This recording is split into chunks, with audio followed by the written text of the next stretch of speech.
Okay, Greg Downey. Nearly being expelled for selling pornography. Find me. What is this, episode 8? Episode 8. It's not 8. 8. 8. 8. 8. You don't even do the T on the end. 8. 8. We're in Scotland, and we've just been to Loch Lomond for 3 or 4 days. 4 days, filming with Will Atkinson, filming the video to his new single with Gary Go, If I Spoke Your Language. Amazing days filming all over Loch Lomond, Fallock Fall. And then we did a day's filming in Glasgow. Can you say where? Nope, you'll find out more about that later.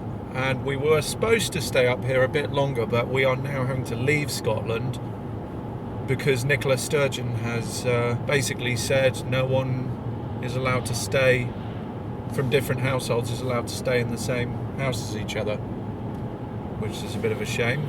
Irishman, Englishman, Scotchman. An Irishman, Englishman, Scotsman, you're absolutely right. It's the beginning of a fucking joke. And speaking of fucking jokes, let's talk about COVID-19 for a second. It irritates the piss out of me. Yes, cases are going up. 6,000, 6,500, 7,000. And what about the deaths? 60? 70? Yeah, the information is just like a big hype machine. If deaths are at 60, 70, what are the deaths for normal flu? Probably in the fucking multiple hundreds. Yeah, fucking low. And also, how many of those 75 deaths were people that would have been dead in 5 months anyway? Probably about 85%. Yeah, so basically, it's a load of shite. I think you need to just open clubs and festivals and shut the fuck up. And if you're old, concerned, worried, health issues, anxiety, blah, blah, blah, not very well, stay the fuck at home.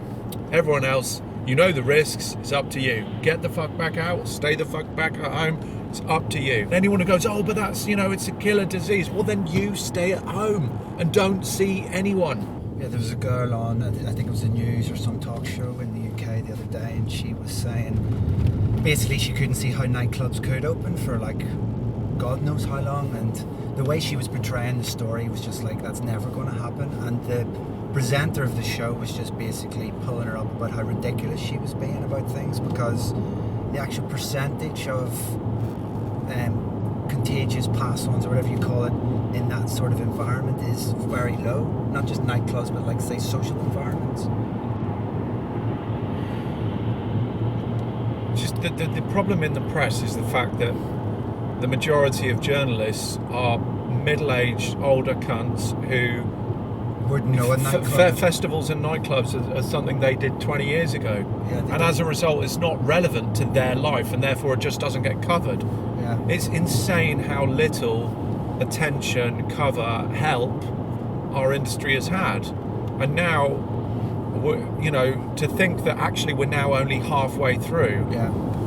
And if the government now aren't going to help us now, this is going to put a lot of people under. Yeah, this is a point where it could really fuck up a lot of things. Yeah. For good. Yeah. Not, obviously the scene and dance music scenes in general won't totally collapse, but a lot of clubs or promotions or things involved in that will. Yeah. Because they can't sustain themselves. Like even like certain artists are like, it's hard enough as an artist to like get through. Yeah.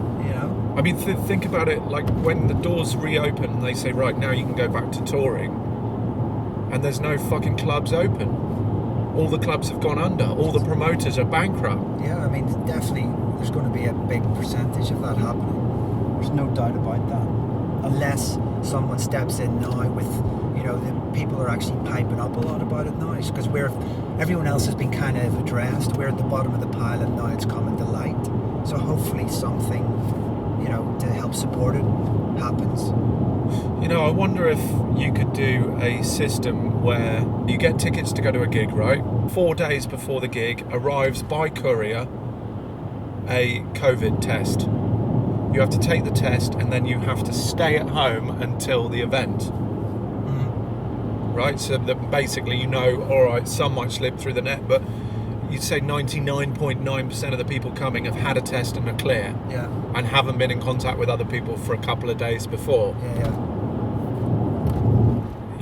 Surely that's a plan that might work.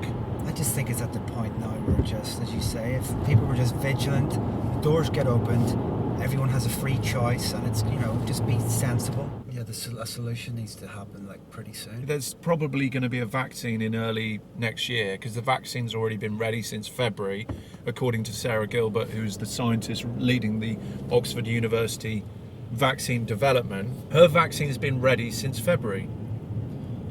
And the reason why it's not in circulation yet is obviously because of all the tests they have to go through. But it is in manufacture. They are manufacturing billions of doses, because obviously they're exporting as well as having it in the UK. They're manufacturing it on the basis that it will get a clearance.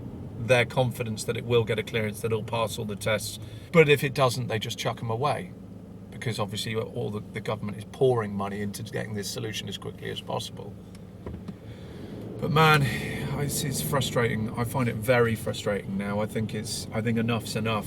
There's no finish. Like, if we could see a finish line or something to aim towards.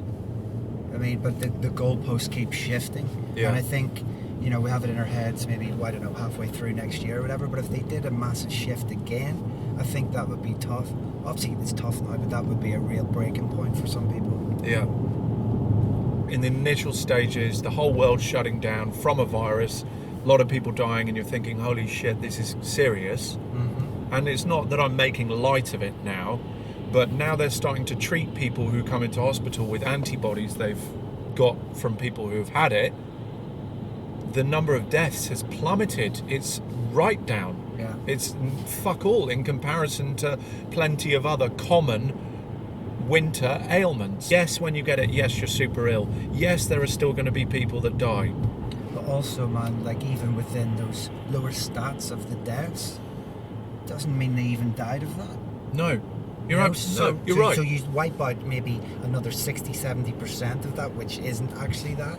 You're talking a much lower figure even again. Is it worth screwing this country's economy No. for 50 deaths a day? I don't think 50, 60 deaths a day. I don't think it is. Oh, but John, if you let everyone go, those deaths will go up. Yeah, but they are going up in a certain bracket of people: sick people, vulnerable people, older people, health issues people, and those people should remain isolated. And the only people that should have interaction with them are people who have had a COVID-19 test and know they're in the clear. And if you haven't had a COVID-19 test, then the only other people that should come interaction with them should be fucking Tesco's delivery. 100%. That's it. And then you just stay the fuck at home, everyone else go back to normal, and when we have a vaccine, then you fucks can come out your cave. Yeah. I mean, Jesus, man, the amount of other repercussions. Yeah. Like mental health of people. Depression, suicide. Yeah. Like the deaths from that probably will far exceed what's going on at the moment. Absolutely. Not to mention people's livelihoods are totally fucked. There's a bigger picture just aside from the stats which they're putting on fucking the BBC News or any news. There's more to it. Yeah. Good, yeah, you? You? Yeah, you? You're not bad, you? You? Yeah, good, you? Yeah, good, you? You? You? Yeah. Yourself? Yourself? What about yourself? Bad, yourself? You? You? Yeah, good, you? You? You? Yeah, you? When I retire, when my older stages of my life, I'd like to end up living in some sort of epic scenery, mountains, Lake District, Brecon Beacons, Dartmoor, Exmoor, just somewhere where I can walk out of my front door and be in insane mountainous, coastal, scenery for long treks, running, whatever it might be, but also where I can have a studio, glass, overlooking fucking epicness. Inspiration. That is a must-have.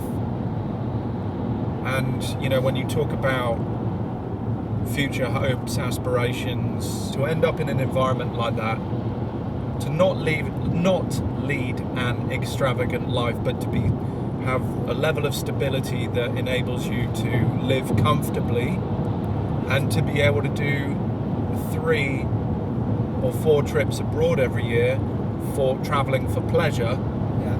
where you go to a city or a destination for 2 to 3 weeks and really fucking get stuck into that city's culture, food, people, you know, everything about it from a street level. That's how I would like my twilight years to pan out. With plenty of booze. Yeah, I mean, a good fucking exceptional pub within walking distance, yeah. And a few miles away. Could you ever see yourself living abroad? Don't know. Look, if I won the lottery, I might buy a place somewhere, but there again, if people who say, you know, if we won the lottery, we'd buy a house in Spain, we'd buy a house, I think, you know what, what's the point? The amount of cost of everything, if you've got that amount of money, why don't you just go and stay in a fucking insane hired villa or 5-star hotel? Yeah. Because also I want variety. I don't want to have to go back to the same place over and over again. No, I agree with that. Unless it was like your fucking dream location, Yeah. dream house. I mean, that's different. I mean, I like, there are parts of Italy I really love, and It's beautiful there. I went to a wedding there. it's just glorious. You know, I could definitely be somewhere like that. But I wouldn't want to live there, man. I love the UK, and despite all its faults and despite its sometimes pain in the arse weather, it's home. It's a good place.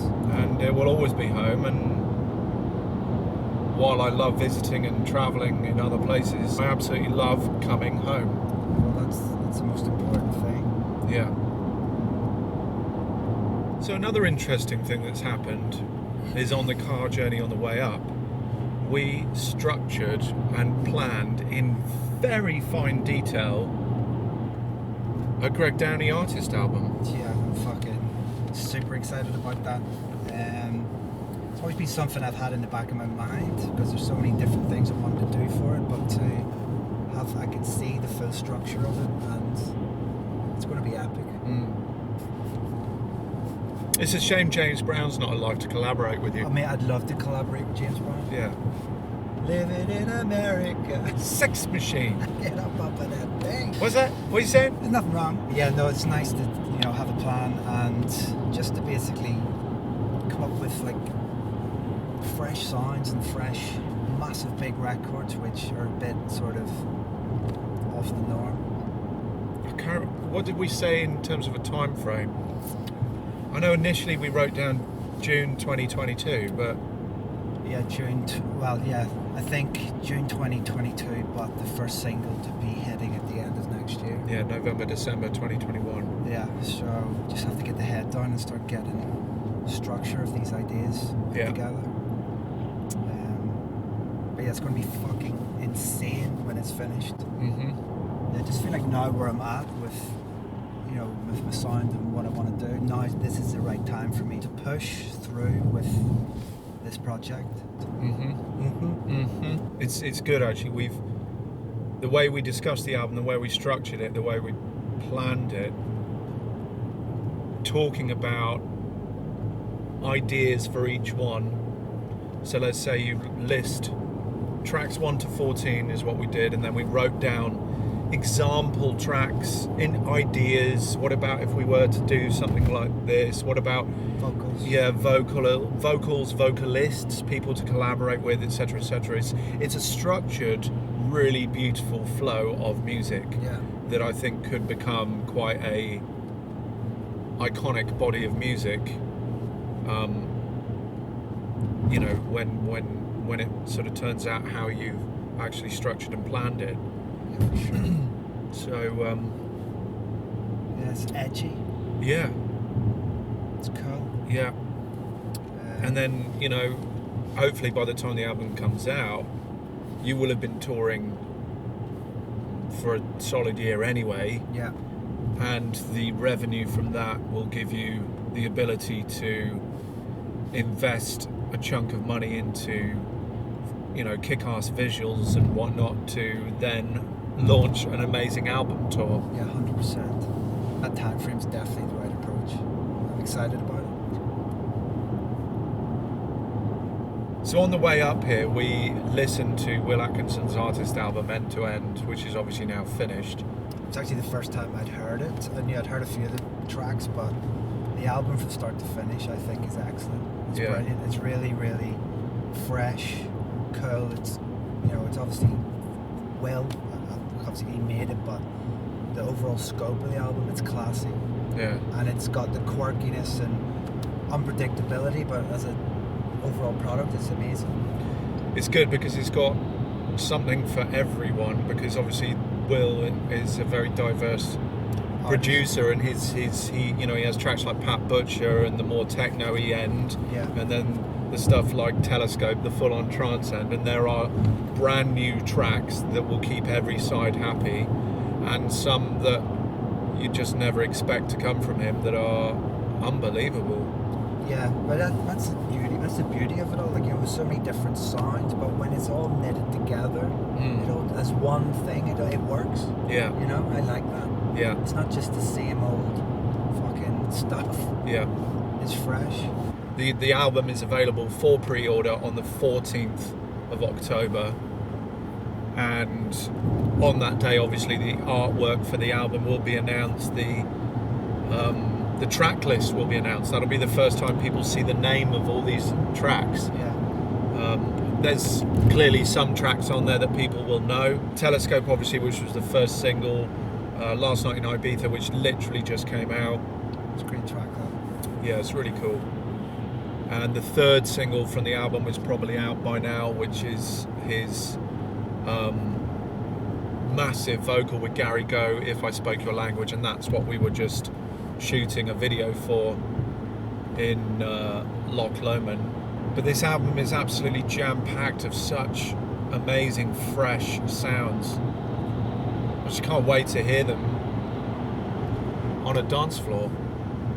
Yeah, definitely. And some of the video content for the actual video is insane. Yeah. Like, ridiculous. Yeah, Pavel, he's a king, isn't he? He is, he's unbelievable. Pavel and his missus, Kinga, what legends. Filming with drones and... It looked like really next level stuff. Yeah. Should I tell the story of Phallic Fall? Oh yeah, you should. Yeah. So we were filming... Does that give away then? Well, this is probably out at the same time as the video itself. Alright, fair enough. So we went to Phallic Fall, which is quite a high waterfall, to film this key moment in the video for Will's single If I Spoke Your Language. And Will was going to jump off the top of Phallic Fall waterfall, and it's fucking high up. I don't know how high, but I would estimate something like 70 feet, 75, 80 feet up. And he was absolutely adamant that he wanted to jump off this one side. And as we were climbing up the waterfall, there was a guy coming down, and he said, "Are you going to jump?" And we said, "No, our mate over there is." And he said, "Well, you know, I've jumped off here loads of times. Whatever you do, don't jump off that side, because there's a rock at the bottom. You'll see it when you look over the edge, and it's not good." And we later found out that someone actually died jumping off that side this year. A girl died because she landed on that rock. It was deceiving actually looking over. Yeah. You saw the drone footage going out. Yeah. You could see the actual distance, and you would have had to have even to have just cleared it would have been a fucking achievement. Well, when we got up there, Pavel and I looked over the edge and looked at each other, and we said, "No ways can he jump off here, because the rock at the bottom is sticking out 2.5 to 3 meters out, meaning from where you jump, you have to do 2.5 to 3 meters clearance to avoid smashing your spine, smashing your head, generally somehow being either fucked up or dead." Hey, that rhymed. Smashing your spine or smashing your head, jumping too far, you'll end up dead. Yeah. So Will was adamant, no, it's got to be this side. And in the end, Pavel and I said, "Look, if you decide to jump on this side, I think we're going to have to say we're not going to film you, because we're not comfortable with this. because Will was looking and he just could not see that it was that far out. But like you said, once we filmed with the drone above, and the drone was directly above, it looked like no way. you could see it was huge. It was ridiculous. Yeah, so in the end, this group of 3 16-year-old boys came up, and one of them just jumped straight off the other side, which was slightly higher. Yeah, so because they jumped off that side, we then saw someone had jumped off, and it was safe, and we saw them land. So yeah, thank God. And then Will jumped.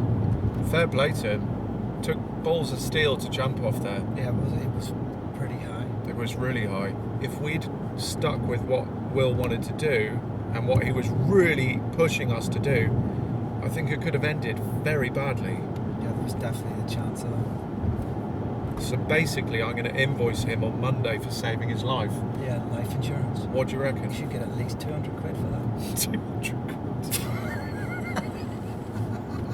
Mate, that's just outrageous. I was thinking 350.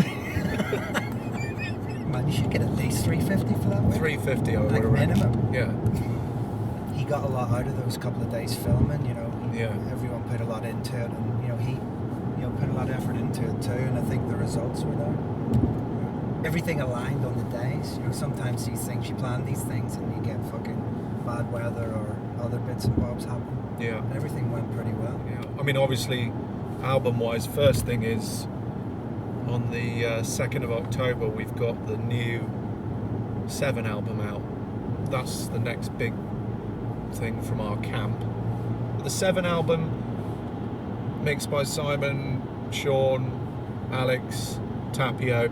By the time this comes out, the 7 album will already be out. We've got Will's artist album, which is on the 6th of November, whatever that Friday is. Yeah. And then your album on the 27th of November. 3 massive albums. My album, as in the Skullduggery. The Skullduggery comp, yeah. Compilation. It's pretty cool. Yeah, good end of the year. Plenty of stuff. Yeah. There's that. Here's that.